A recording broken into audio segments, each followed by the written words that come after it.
En el Salmo 11, versículo 3, dice la Biblia: si los fundamentos fueran derribados, ¿qué sería de nosotros? Damas y caballeros, santos de Dios, quiero abrirles mi corazón y les voy a hablar exactamente lo que dice la Biblia de los tiempos que estamos viviendo, y solamente puedo decirles algo: hemos llegado al final de la historia. Vivimos los últimos días de la historia humana.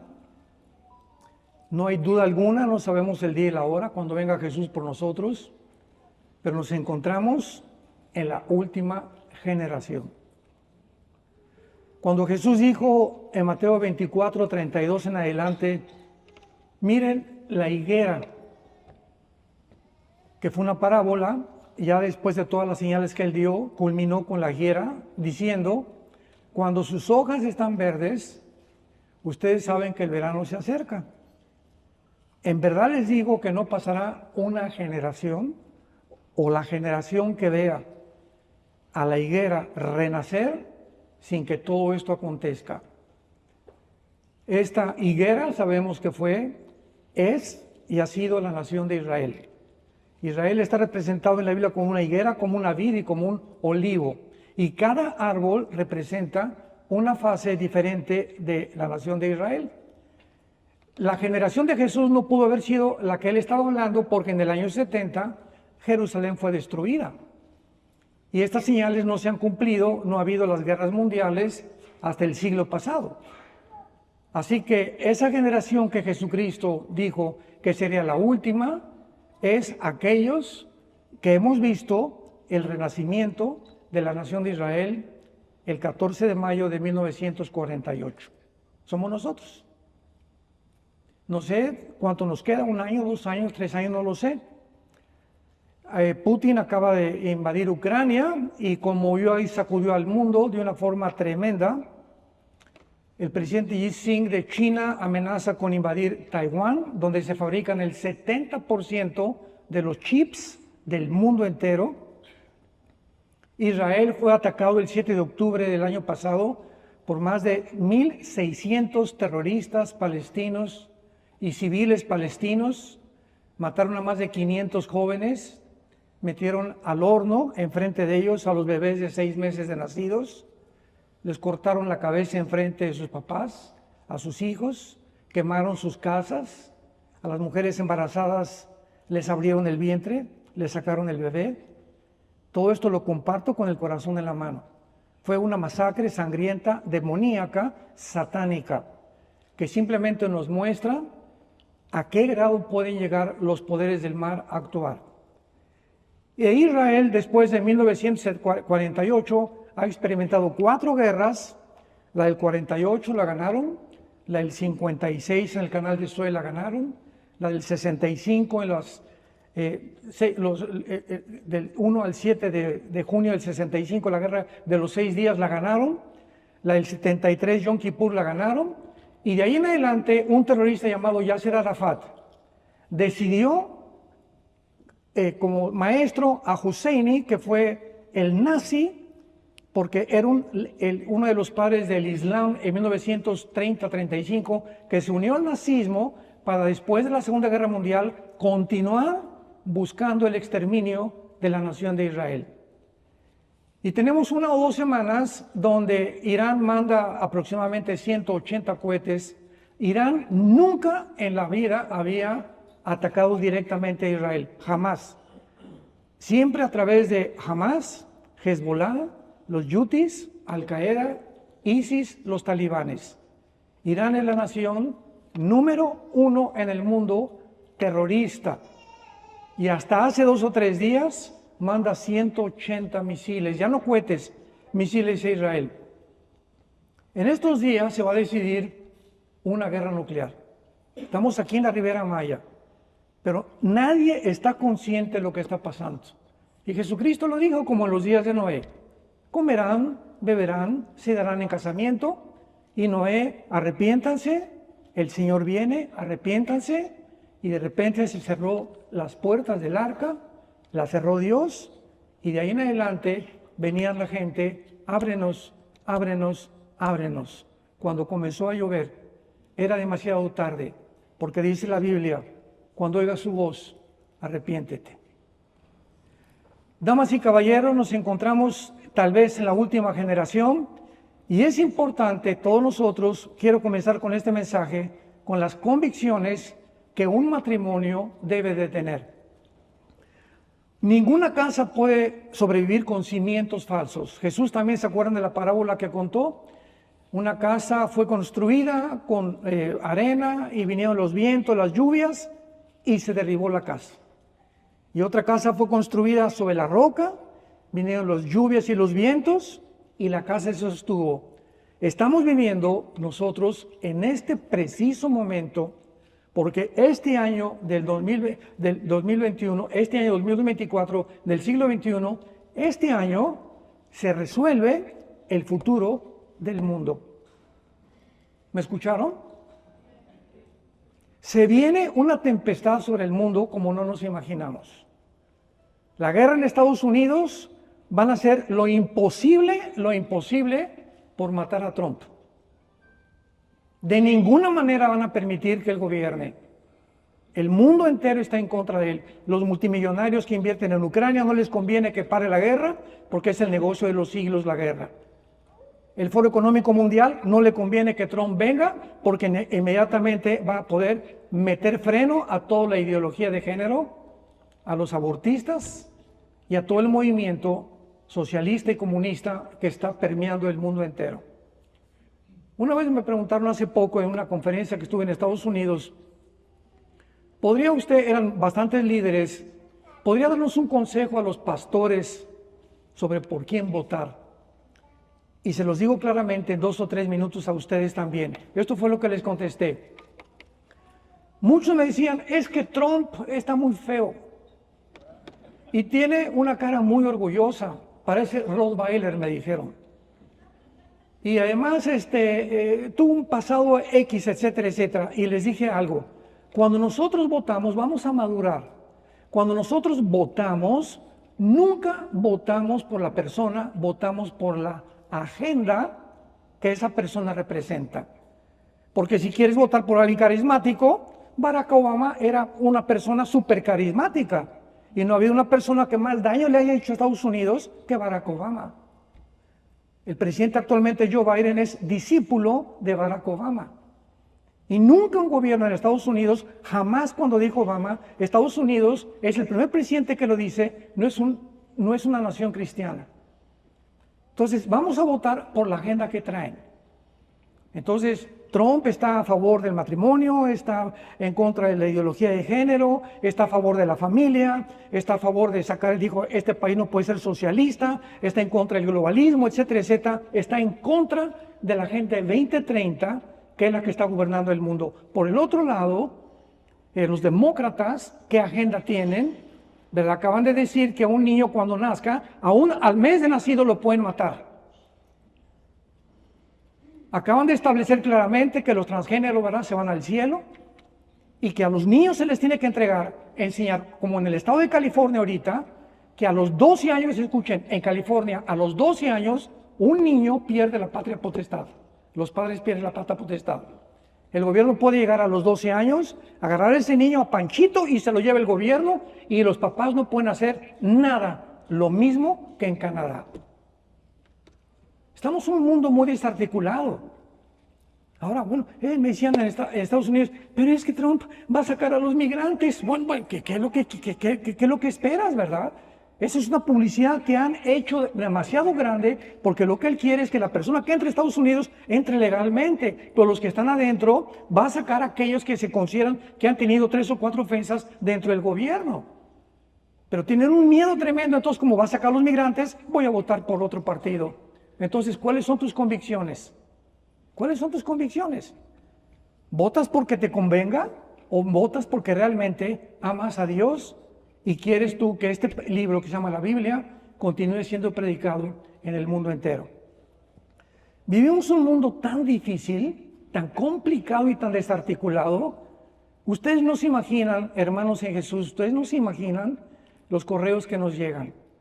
los pleitos que tengo que tener yo en debates, en entrevistas, de la gente que está desinformada completamente de lo que está pasando en el mundo.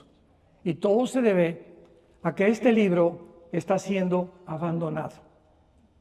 La palabra de Dios es el sustento, es el alimento, es la guía, es el faro que nos puede continuar mostrando cuál es el camino verdadero de tantas cosas tan engañosas que están surgiendo en el mundo. Y si tú no tienes en tu matrimonio estas convicciones que voy a mencionar, tu matrimonio no va a durar.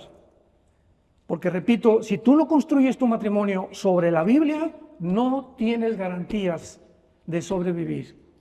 Y los problemas que ahorita están muchos de ustedes enfrentando como matrimonios, simplemente es porque no han venido a consultar la sabiduría de Dios. ¿Qué hago con mi hijo que es homosexual? ¿Qué hago? Tengo una hija que es lesbiana. ¿Qué hago con un hijo mío que está en las drogas? ¿Qué hago con mi esposo que no quiere venir a la iglesia el domingo? Son cantidad de preguntas que tenemos, que tienen respuesta. No estamos solos. Dios nos creó y nos abandonó. Él quiere que tengamos una luz, pero tú tienes que tener la convicción número uno, y es la palabra.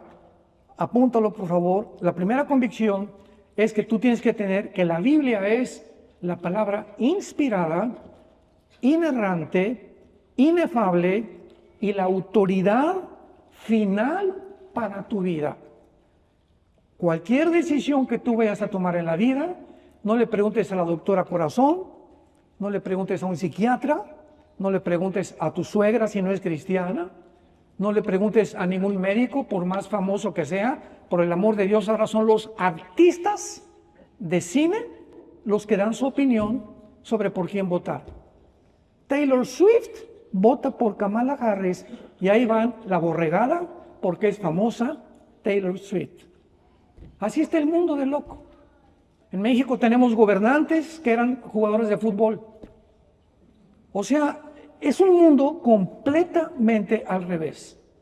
Tenemos un mundo completamente perverso y maligno que va a aumentar, las cosas no van a mejorar, las cosas van a empeorar. Pero para nosotros no, porque por nosotros ya nos vamos. Adiós. Veamos en 2 de Pedro capítulo 1, 2 de Pedro capítulo 1. Vamos a comenzar desde el principio, porque ahora los cristianos ya no usan la Biblia. Los domingos van a la iglesia sin la Biblia. No tienen una Biblia en el baño, una Biblia en su coche, una Biblia en la recámara, no la leen, no la estudian, no la meditan, no profundizan, no reflexionan, no ponderan en la Biblia. Y tú tienes que entender que la Biblia es la autoridad final de tu vida para que cualquier problema que tengas la consultes y tengas una respuesta. Y la respuesta que Dios te va a dar, nunca te vas a lamentar, nunca te vas a arrepentir. Dice 2 de Pedro capítulo 1, versículo 20 y 21. Entendiendo primero esto, que ninguna profecía de la Escritura es de interpretación privada. Nunca la profecía fue traída por voluntad humana, sino que los santos hombres de Dios hablaron siendo inspirados por el Espíritu Santo. Este libro que tengo en mis manos contiene los registros más antiguos de física, de química, de paleontología, de genética, de matemáticas, de psicología, de arqueología, de antropología y de cualquier disciplina académica que tú me puedas mencionar.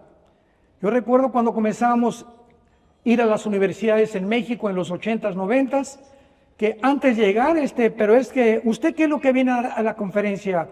La Biblia, ¿no? Aquí la educación es laica en México y en las universidades no permitimos libros religiosos. Vean la desinformación de maestros, directores de universidades, llamándole a la Biblia un libro religioso.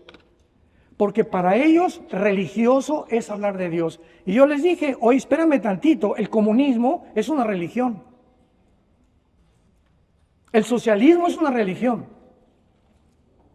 Y todas las ismos que estamos viendo actualmente, hedonismo, humanismo, argunianismo, etcétera, etcétera, son religión. Vamos a definir etimológicamente la palabra religión, por el amor de Dios.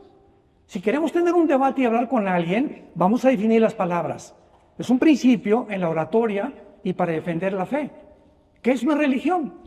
Viene de re, latín, volver, ligos, ligar. Religión significa una persona que está tratando de regresar, de volver a través de un medio a Dios o a una verdad o un sistema de gobierno, llámese democracia, capitalismo, mormonismo, hinduismo. Todos están buscando una verdad que les pueda guiar durante su vida. Son personas religiosas. Entonces, la Biblia no es un libro religioso, es un libro que tiene los antecedentes más antiguos en cualquier disciplina académica. Y no es un libro religioso porque aunque nos revela al verdadero Dios, la Biblia es el único libro, escúchame el único libro comparado con el Ramayana, los Vedas de los persas, el Tripitaka de Buda, el Corán del Islam, etcétera, etcétera. El libro religioso que tú me menciones, la Biblia tiene una palabra que se llama gracia, que no existe en ninguna religión, que nos dice así: todas las religiones, vamos a ponerlas aquí de un lado, todas, sin excepción, todas tienen un común factor denominador, que es: pórtate bien para ir al cielo, haz buenas obras para ir al cielo, construye un asilo, un orfanatorio para ir al cielo, persínate de vez en cuando para ir al cielo, el domingo tómate una hostia para que puedas estar bien con Dios. Todas las religiones, sin ninguna excepción, te dicen: haz algo bueno para que te vayas al cielo. Y la Biblia nos dice: no hagas nada, todo lo hizo Cristo en una cruz. Dios, el mensaje de Él ya está hecho. Y el mensaje es: vengan a mí todos ustedes, los que están trabajados, cargados, que te atormenta tu pecado, tu conciencia. Quiero decirte que en esa cruz yo he pagado por ti. Y de ahí en adelante, si tú me reconoces que soy el Salvador, porque no ha habido jamás un personaje como Jesucristo, al cual se le celebra la Navidad, se le celebra su cumpleaños en la Semana Santa, es el único personaje que divide la historia, es incomparable Jesucristo. Y cuando tú haces eso con la persona de Jesús, Él entra a tu vida y Él te da el poder de cambiar. Eras parrandero, borracho y jugador, Él te va a ayudar a dejar la parranda, la borrachera y el juego. Eras drogadicto, te va a ayudar a dejar las drogas. Eras adúltero, te va a ayudar a dejar el adulterio y regresar con tu esposa. Eras traficante, eras un político deshonesto que te vas donde está el mejor pastel, ahí me voy yo, no me importa el partido, ni tengo convicciones para el partido que pertenezco político, porque no me importa la política. Como dijo un expresidente de México, en la política no hay amigos, todos son intereses económicos y políticos. Ese es el mundo en el que la gente está sin convicciones. Y la Biblia nos muestra que todos los valores morales, de conducta y los códigos más grandes de ética, más grandes de toda la historia, nos los dejó Dios en la Biblia. Y cuando Dios le da la Biblia al pueblo judío, para que el pueblo judío transmita a las naciones los propósitos de Dios, el diablo, el príncipe y la potestad del aire, de las tinieblas, que es más real que cualquiera de nosotros, porque existe antes que nosotros, tiene que atacar a ese pueblo que forzosamente fue el que transmitió este conocimiento, que a través de ese pueblo vino el Mesías y que a través de ese pueblo tenemos las Sagradas Escrituras. De ahí el odio antisemita, donde estudiantes de Columbia, Harvard, Yale, Princeton, Oxford se levantan de las calles y gritan gas a los judíos. Y los entrevistamos: oye, ¿qué te hicieron los judíos? Nada. ¿Por qué protestas? Porque son judíos. Imaginémonos al grado que hemos llegado de un odio inexplicable, irracional, propagado de una forma misteriosa en el mundo contra una etnia contra un pueblo que no saben ni siquiera lo que han hecho.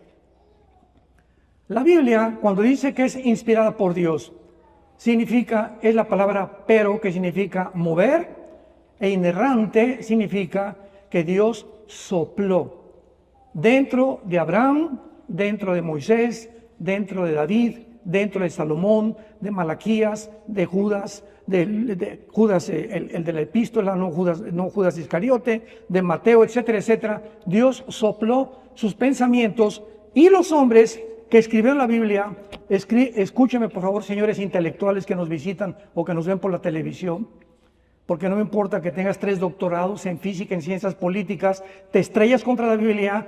Ay, ¿por qué hay tanta sangre? ¿Por qué hay un genocidio? ¿Por qué Dios mandó matar a los cananitas? Etcétera, etcétera.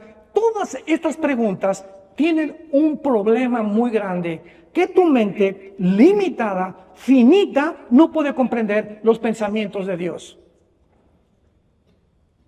Ese es tu problema. Se llama soberbia intelectual.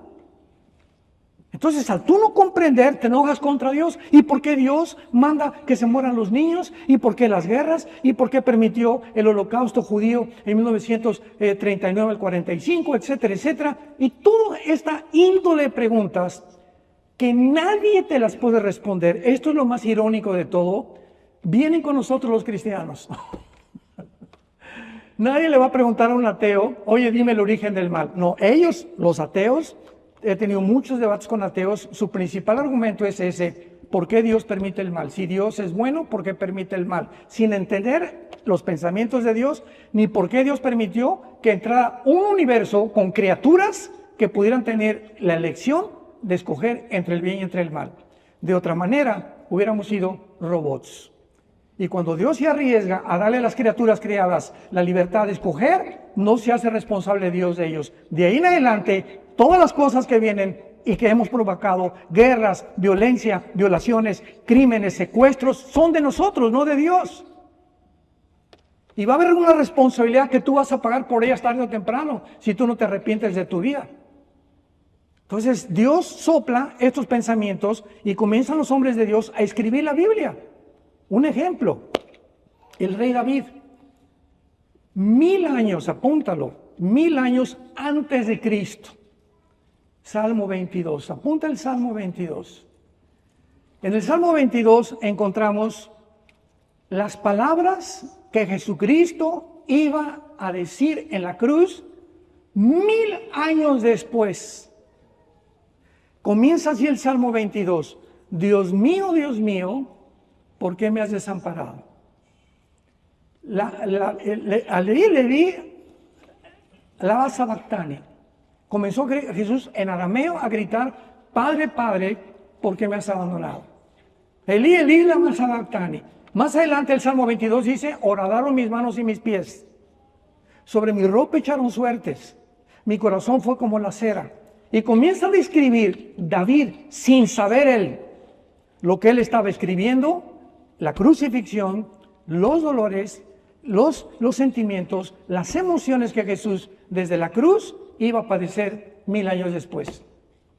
Isaías en el capítulo 53 describe todo el transcurso del misterio de Cristo, despreciado y desechado por los hombres, varón de dolores, experimentado en quebranto, escondimos el rostro de él, fue menospreciado y no lo estimamos, mas él llevó nuestros pecados y llevó nuestros dolores. Isaías, 700 años antes de Cristo, escribía en todo un capítulo, y el libro de Isaías se encuentra en el Museo de Israel. Cuando vayas a Jerusalén, en los rollos del Mar Muerto, que encontraron en 1948-49, se encuentra el pergamino del libro de Isaías, tal como tu Biblia y mi Biblia lo tienen. ¿Qué rollos más grandes hay de la Ilíada, de la Odisea, que se consideran los escritos más antiguos, de cualquier otro libro o autor que tú me quieras mencionar? No existe en la historia de la literatura ningún rollo de literatura que pueda contener la antigüedad de los pergaminos de la Biblia y del Nuevo Testamento en hebreo, en arameo y en el griego. No existen. Y consúltalo, métete a Wikipedia, métete a Google, métete a inteligencia artificial. No existen libros más antiguos que la palabra de Dios. Ahora es importante que nosotros sepamos que la Biblia, en segundo lugar, 2 Timoteo capítulo 3, versículos 16 y 17, es el único libro que nos muestra cómo caminar con Dios. Dice así, 2 Timoteo 3, 16 y 17, toda la escritura es inspirada, otra vez, soplada por Dios. Útil, 1, para enseñar, 2, para redarguir, 3, para corregir, 4, para instruir en justicia, a fin de que el hombre de Dios sea perfecto, preparado para toda buena obra. Vean ustedes claramente, la Biblia nos enseña el camino que debemos caminar. Dice la Biblia, hay caminos que parecen derechos, pero su fin es camino de muerte. Yo antes de ser cristiano era comunista, me decepcioné de mi religión, la que nos inspiraron mis padres. Yo quería ser cura a los 13 años, me decepcioné tanto de la religión, no de Jesús, porque nunca me presentaron a Jesús, que me hice ateo y me dediqué a estudiar la dialéctica materialista, Federico Engels, Marx, Stalin, Lenin, etcétera, etcétera. Mi sueño era irme a Cuba y entrenarme y acabar con la revolución armada y acabar con tanta pobreza, las injusticias sociales, la justicia social por aquí por allá. Yo tenía un idealismo impresionante en mi vida, ¿verdad? Me buscaron por todos lados, me querían también matar antes de que tuviera 20, 21 años de edad. Y hasta que me encontré, mi hermano que está aquí, que es el director del Instituto Teológico, me comenzó a hablar de Jesús. Le dije a mi hermano, ¿sabes una cosa? Si tú mueres a hablar de Jesús, yo te mato, porque traía pistola desde los 15 años de edad aquí atrás en mi pantalón. Siempre anduve armado durante toda mi juventud. Le dije, tú me hablas de Jesús y yo te mato. Le dije a mi hermano y a los amigos que traía cristianos con él. Comenzaron a orar por mí, hasta que llegó un momento existencial en mi vida que Dios me hizo pedazos, me humilló, me mostró que era un tonto, que era un soberbio intelectual, que yo creía que tenía todas las respuestas, y después de que ya me aplaste y como tortilla del Señor, ¿verdad? Descubro que Jesucristo es real. Y cuando hice ese descubrimiento, supe que no había nada en mi vida, ninguna otra cosa que valiera la pena por quien vivir. Porque es lo que buscamos todos, algo que nos dé propósito y significado a la vida. Y todo el mundo nos va a decepcionar. No hay un sistema de gobierno, no hay un filósofo, no es Platón, no es Sócrates, no es Jean-Paul Sartre, no es Richard Hawkins, no es Friedrich Nietzsche, no es Carlos Darwin, no es nadie que tú me puedas mencionar. Todos fueron hombres, como tú y como yo, débiles, vulnerables, limitados en su pensamiento. Vienes a Jesús y te dice, yo soy el camino. Ese camino que tú estás buscando por todos lados, nadie te va a llevar al final. He venido del cielo para decirte, yo soy el camino. Pero no solamente se quedó ahí Jesús, yo soy la verdad. Cuando yo oí eso, mi hermano me regaló el Evangelio de Juan 14:6. Me acordé que Buda, antes de morir, les dijo a los discípulos, busquen la verdad. Él nunca dijo que era la verdad. Y la verdad es algo por lo cual existe la filosofía. Todos somos de alguna manera filósofos. Los grandes filósofos de Atenas, Platón, Sócrates, Demóstenes. Una vez que fui a la Facultad de Filosofía de la UNAM, en los 90s, les hice esta pregunta a los estudiantes de Filosofía y Letras. ¿Ustedes creen? Les dije, ¿ustedes creen? Díganme, sean honestos, porque todos estaban desconfiados, ¿verdad? Y me chiflaban esto y el otro. Les dije, ¿ustedes creen que los filósofos del siglo XX, vamos a ver, Darwin, Sam Harris, Bertrand Russell, Nietzsche, Friedrich Nietzsche, Jean-Paul Sartre, Oscar, el que fue uno de los que diseñaron el cohete para la luna, que murió un ateo, y todos estos hombres actualmente del siglo XX que se ensombrecieron, ¿son mejores que Platón, Demóstenes y Sócrates? Y se quedaron todos así. Les dije, levántense y díganme, cualquiera de estos hombres que les acabo de mencionar, que alguien haya sido más inteligente que los filósofos de Atenas. Nadie contestó. Se quedaron todos en silencio. Y le dije, entonces la filosofía no ha evolucionado, estamos peor que nunca, porque ahora estamos diciendo que esta es una niña y este es un niño, cuando genéticamente es niño y el otro es niña.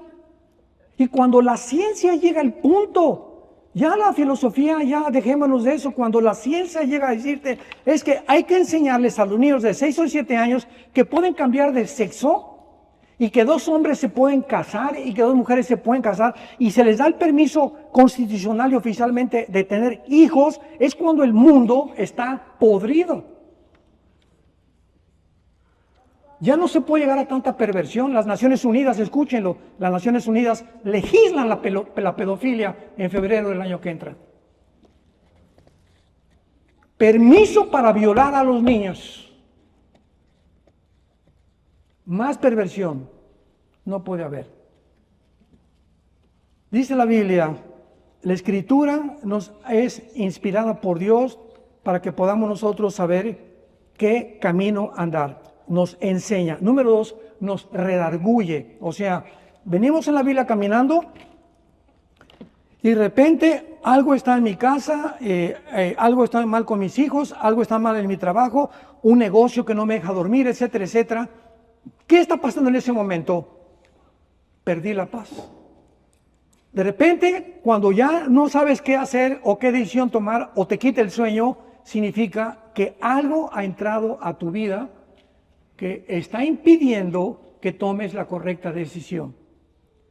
Esta es la forma como el Espíritu Santo nos dirige cuando caminamos con Jesús.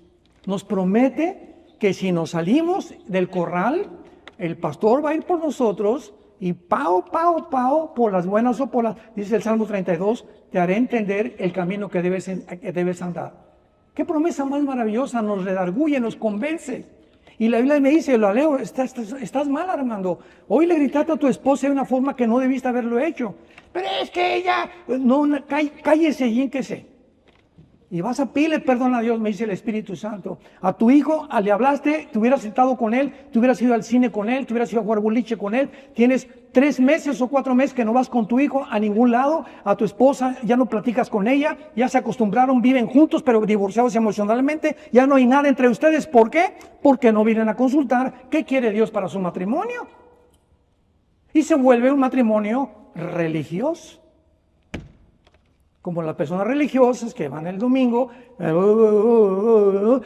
y salgo de la iglesia, viva Villa.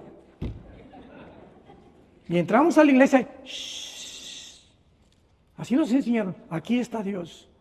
¿Cuál Dios? Dice la Biblia que Dios no habita en templos hechos por manos humanas. Que puedes estar en un árbol con Dios, puedes estar en el Chapultepec con Dios, en tu casa con Dios. Él no está dentro de un edificio ni es un templo, ya no existen los templos. El templo ahora somos nosotros los cristianos.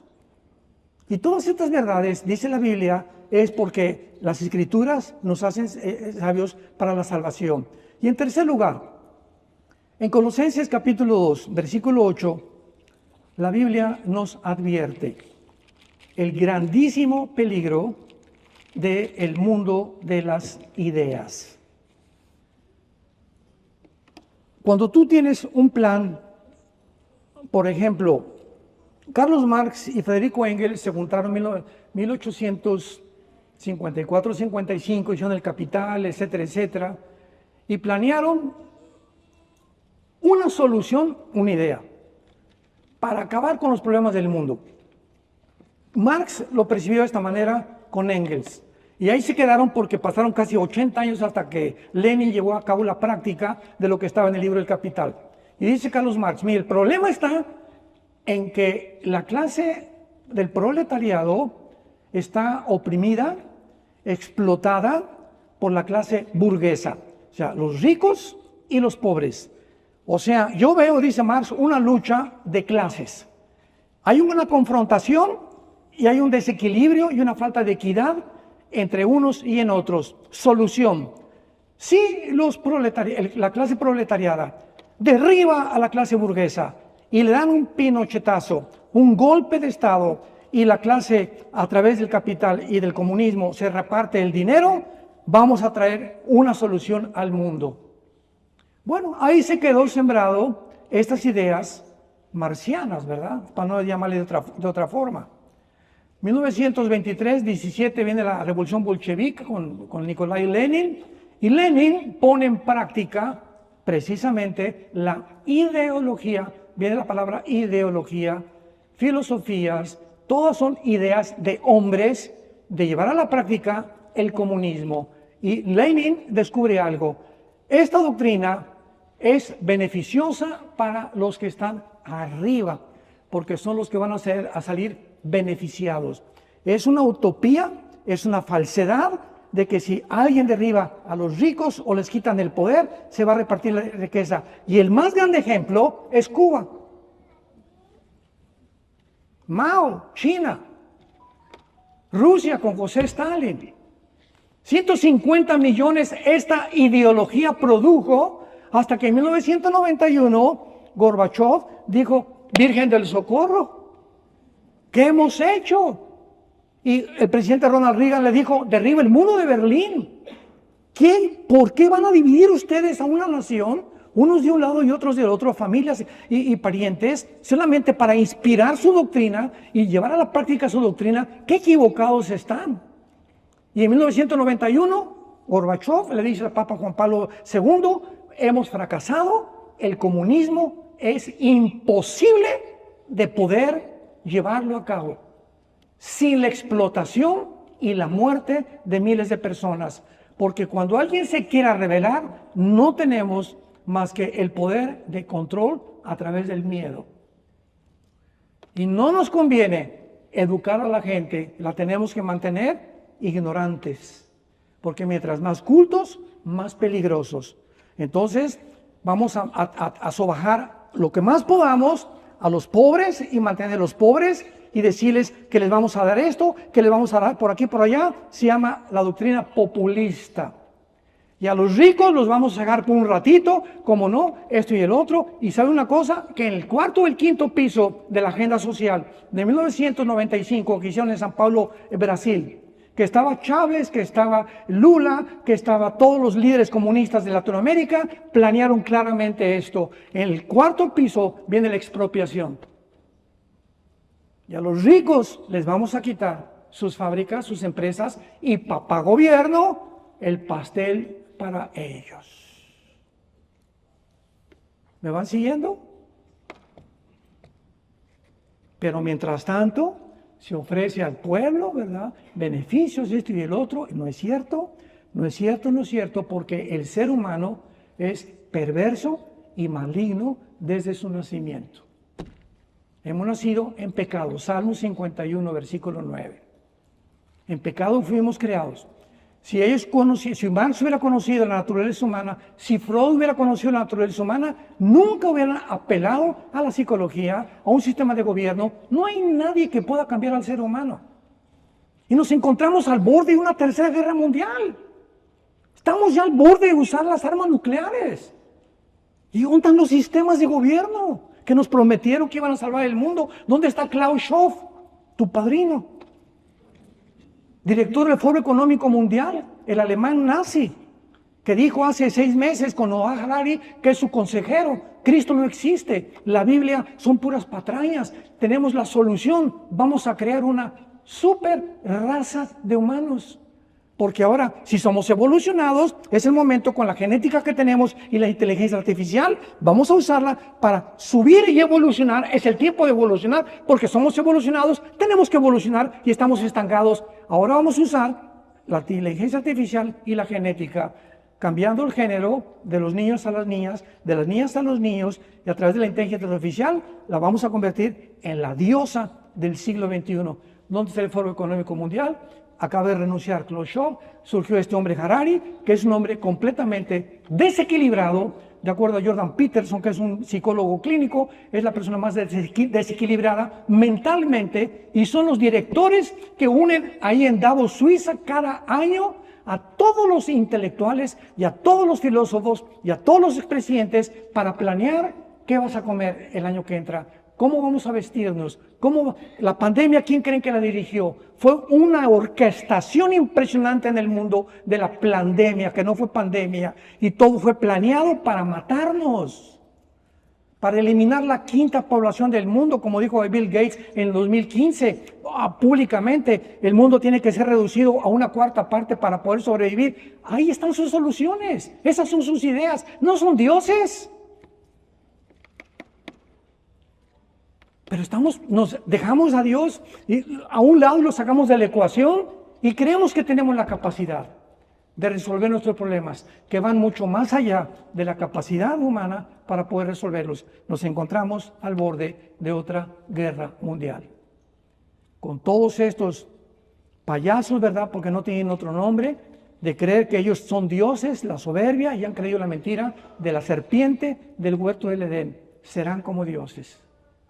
Es el mundo en que nos encontramos viviendo. Dice Colosenses 2:8, miren que no sean engañados por filosofías y huecas sutilezas, según las tradiciones de los hombres, conforme a los rudimentos del mundo y no según Cristo.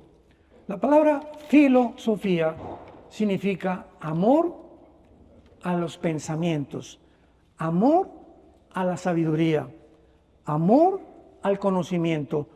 Todos los seres humanos, todos somos filósofos, en algún sentido, porque todos tenemos ideas.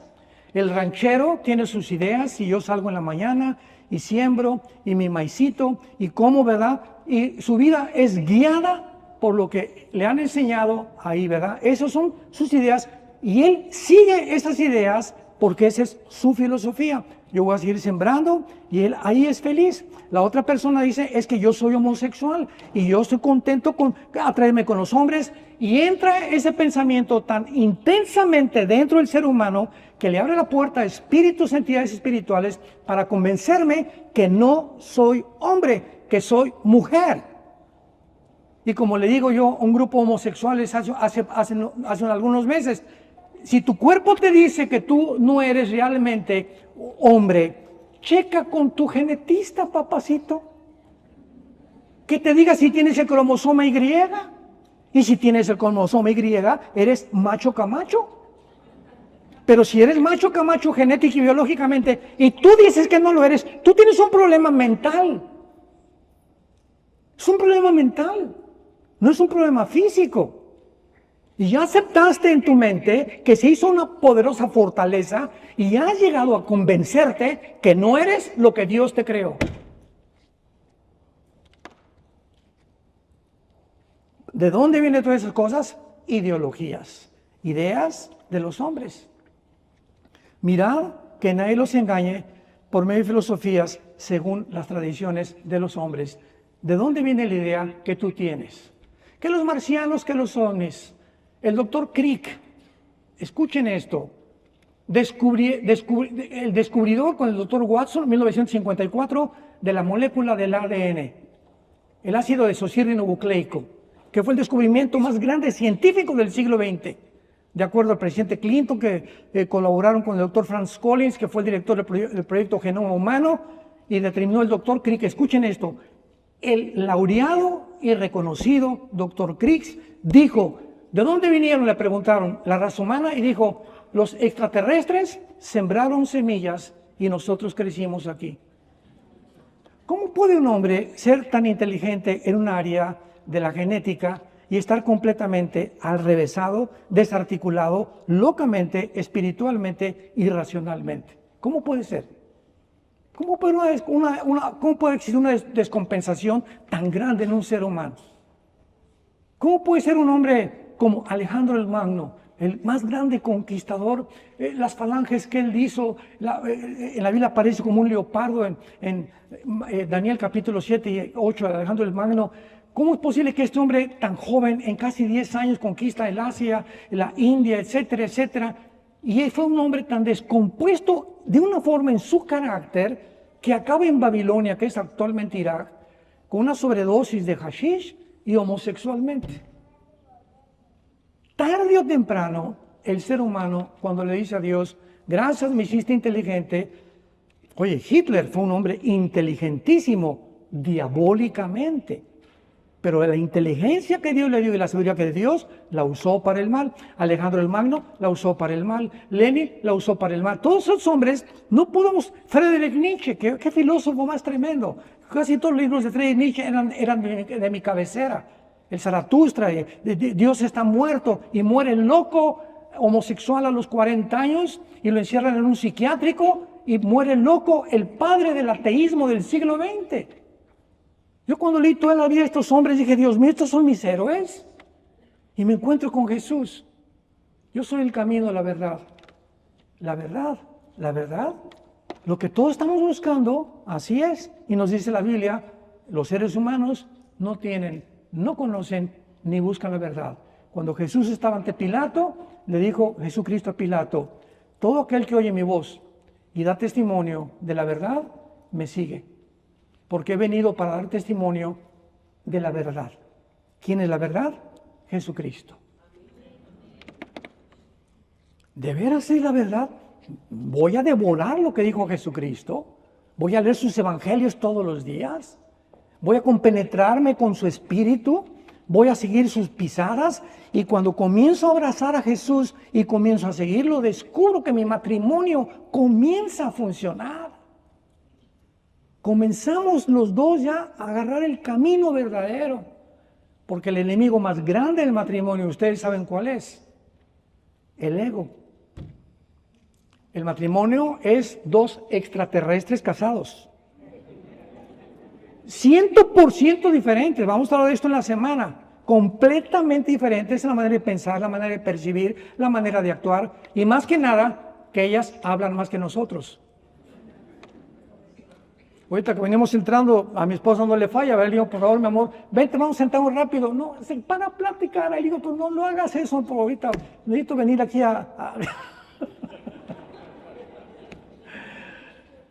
Pero ya sé que así es.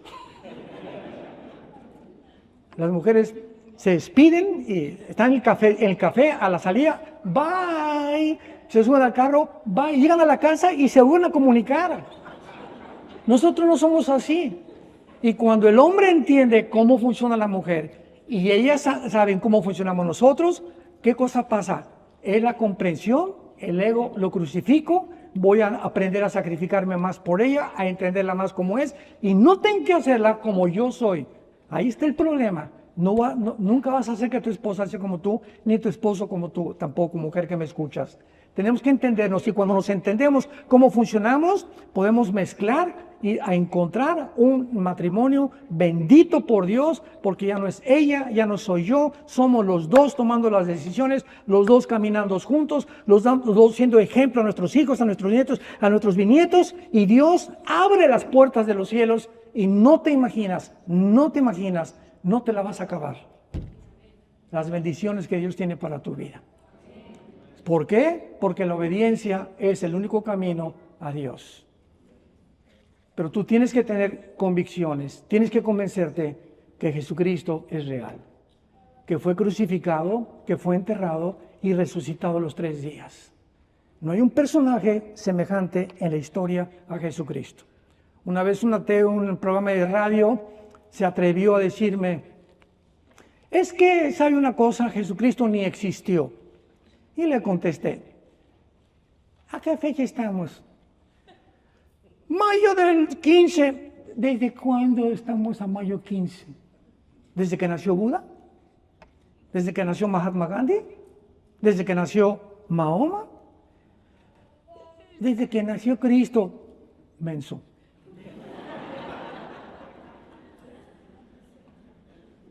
Fue tan impactante la vida de Cristo que divide la historia antes y después de Cristo. ¿Quién hizo semejante cosa?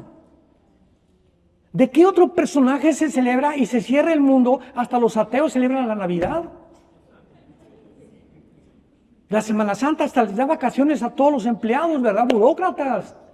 El mundo se paraliza en Navidad, el mundo se paraliza en Semana Santa. ¿De qué otro personaje en la historia? Pero nada más la gente lo tiene ahí colgado en su pared, de vez en cuando lee la Biblia y cuando descubres la grandeza de Jesús, que es real, que resucitó de los muertos, para darnos esperanza de volver a vivir con Él, nunca tu vida volverá a ser la misma. Y yo les invito a muchos de ustedes en esta tarde que vengan a la cruz. No te invito a ninguna religión, te invito a un hombre que se llama Jesucristo. Yo le dije a mi hermano, este año cumplo 48 años de predicar este libro y 50 años de ser cristiano. Y cuando hace 50 años mi hermano me dijo, ¿sabes una cosa? Esto no es una religión, es una relación viva, orgánica, dinámica con alguien que vive, que se llama Jesús. Y cuando tú descubres que Él es real, te vas a apasionar tanto por Él y conocer tanto por Él y vivir tanto por Él, que tu vida es radicalmente revolucionada, es transformada. Él no vino a nuestras vidas para que viviéramos una vida religiosa, como lo hacen los religiosos. Vino a cambiar nuestro carácter, a cambiar nuestra perspectiva de la vida, a cambiar cómo usamos el dinero, cómo tratamos a mi esposa, cómo tratamos al esposo, cómo educar a nuestros hijos, a nuestros bebés, cómo administrarnos, qué concepto debemos de tener la vida, una vida de paz, de tranquilidad. Acaban de concluir la Clínica Mayo y el Hospital Hopkins en Estados Unidos, las clínicas más prestigiadas médicamente, acaban de concluir que el problema número 1 del ser humano, mental, físico, es el estrés. Tu enemigo más grande es el estrés. Cardiovascularmente, gastrointestinalmente, cerebralmente, neurológicamente, el estrés es un estado de tensión que no tienes paz y gritas y estás enojado y esto y lo otro y ponme la televisión, no me hablen ahorita nadie, hazme mis chilaquiles como yo te dije. Y ese estado de tensión, no te imaginas cómo te está envejeciendo. Cómo tus células se están deteriorando a tal velocidad que pierdes completamente el concepto de vivir y mueres como nació una vaca. Se levantan las vacas, los caballos, los borregos y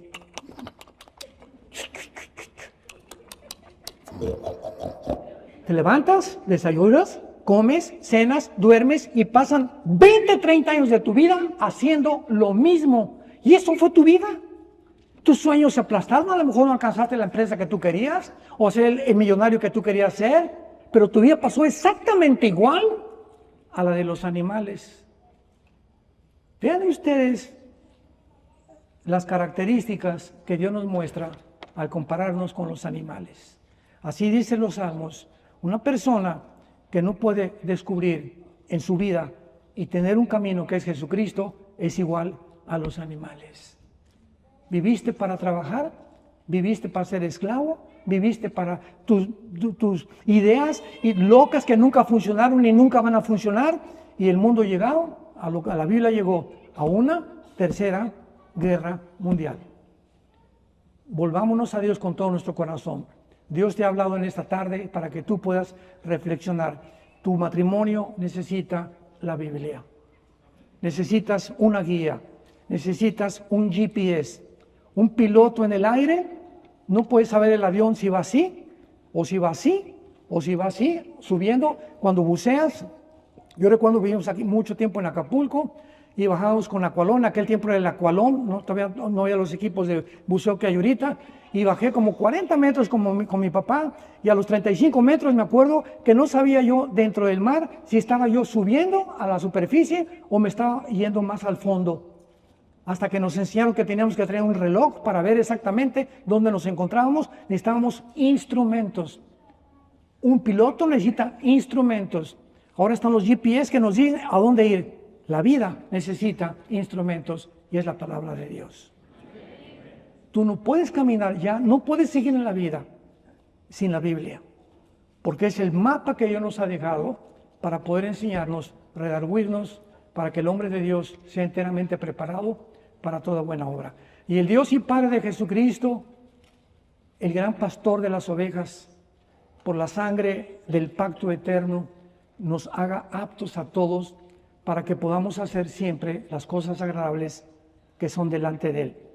y que permanezcamos firmes en la esperanza a la que hemos sido llamados, porque es una sola vida la que tenemos, y esta vida es para conocerlo a Él y a Jesucristo, nuestro Salvador, que dio su vida por ti y por mí, para que tú puedas entender por qué estás vivo en esta tarde.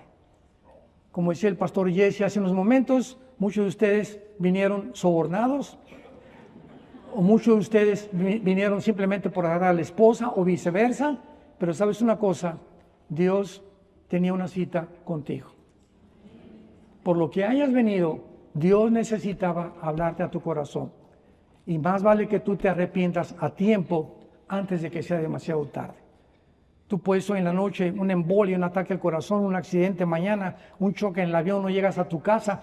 Estamos en un hilo nuestra vida. Jesús dijo, cuando oigas mi voz, no te endurezcas. Hoy es el día aceptable, hoy es el día de la salvación. Mas Dios muestra su amor para con nosotros en que siendo aún pecadores, Cristo murió por nosotros. Porque de tal manera, amó Dios al mundo que nos ha dado a su Hijo unigénito, para que cualquiera de ustedes que crea en Él no se pierda, mas tenga la vida eterna.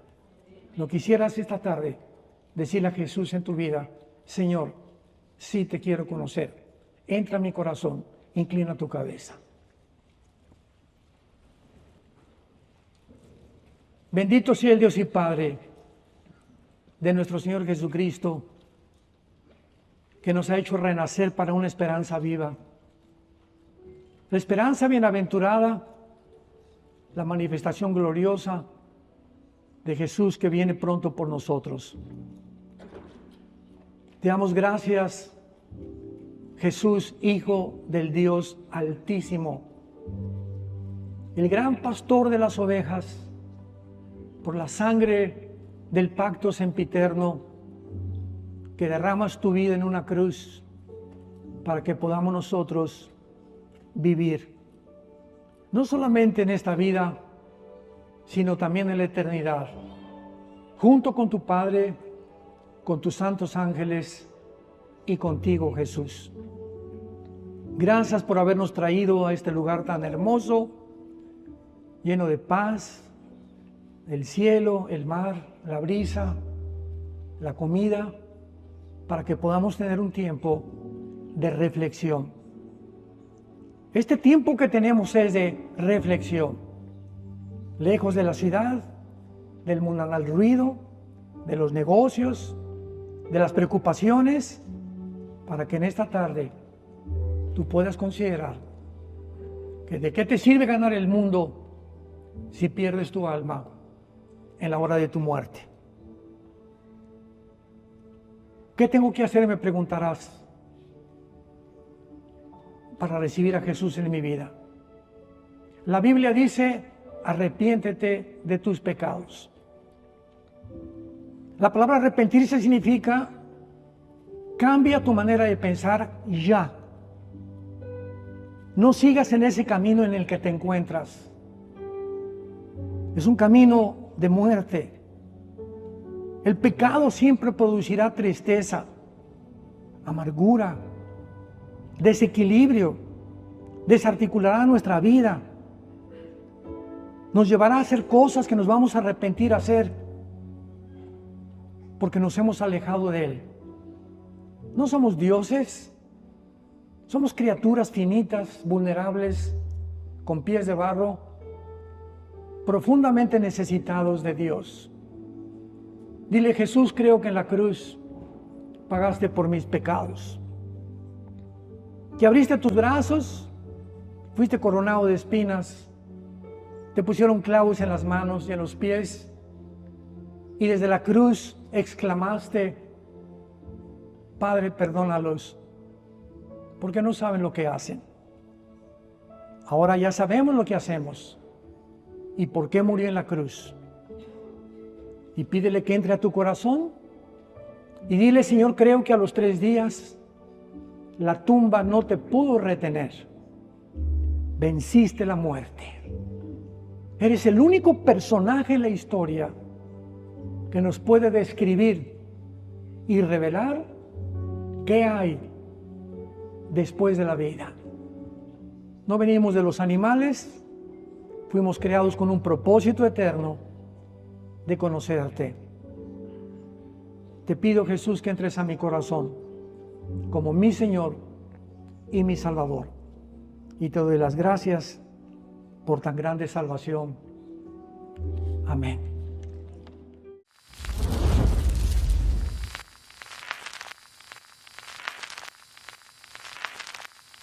Hola, ¿qué tal? Me da mucho gusto saludarles y quisiera simplemente comunicarles que gracias a todos ustedes a través de todas las naciones del mundo que aman la palabra de Dios y que realmente están interesados en que nosotros como organización Vida Nueva para el Mundo y Armando Alducin Ministries continuemos predicando el Evangelio de la Gracia de Jesucristo y que podamos nosotros continuar haciéndolo gracias a sus donaciones.